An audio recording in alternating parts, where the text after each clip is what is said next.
Aha, acum că vorbeam de copii, ne doream o fată și un băiat, mai știi? Îți aduce aminte, ne gândeam la niște nume.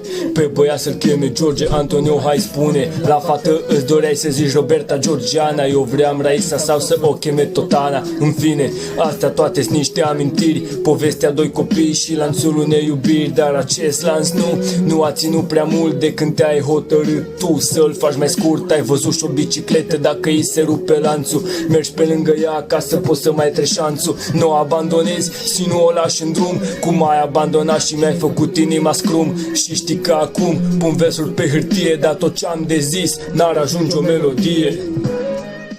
Frate, sunt foarte creativ, uită-te că efectiv am venit ca să-ți dau rimele acum pe loc, frate. Tu tragi din țigară, păi așa nu se mai poate. Știi de ce? Că vin, dau cu pace, frățior. Mi-a zis profesoara că soțul ei a fost crumior și am zis meseria asta nu e de trăit și zice păi de aia o murit. Și am zis nu-i ok, băi, doamna profesoară, tu bei bere, frate, aia nu se compară. Știi de ce? Că boticașul vine și le dă lejer. Și eu când beau, mi-au Budweiser, că aia este cel mai bună, frate, de la magazin. Știi că dau în continuare, pot să mă mențin, aia-i tischie. Știi de ce ți-o dau pe viteză? Nu-mi place, fratele meu, că e bere poloneză. Înțelegi ce bine sună, nu mă mai opresc. Pepsi este bine, eu pe ăla îl iubesc. Să vezi că dau în continuare, frate, care-i ora? Astăzi unirea și eu beau Coca-Cola. Coca-Cola, frate, știi că nu rămân fără glas, beau numai cola, că Coca trag pe nas. Asta e pentru tine, boticașul, pentru frățiorul meu mai mic. Te pup, te iubesc și te respect. Sper să-ți placă. Freestyle, direct, din suflet. Boticașule, te rog să n-ai nicio teamă, frate, de sânge din aceeași mamă. Stai puțin, frate, rima este minunată, din aceeași mamă și din același tată. Eu, ce să zic, băi, de tine? Eu te iubesc, mă, coaie, și acum o fac în rime. Ai ajuns așa de mare, faimos.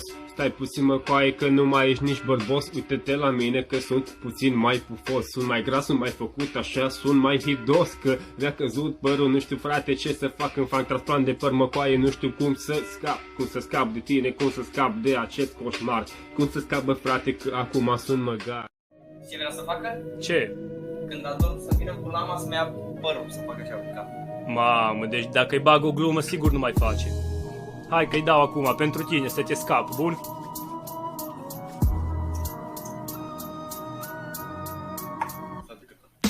Știi că vin aici, bă, frate, nu te teme, bag o dumă pentru tine să te scapi de probleme. Boticașul vine și merge mintea brișcă, dacă doarme primul pune în ureche frișcă. Ce să vezi, frate, uite ce bine sună, ca să vezi că dau acum după dumă. Boticașul când apare îți explică care-i duma, dacă vrea să staie părul, răzbună-te, taie-i pula.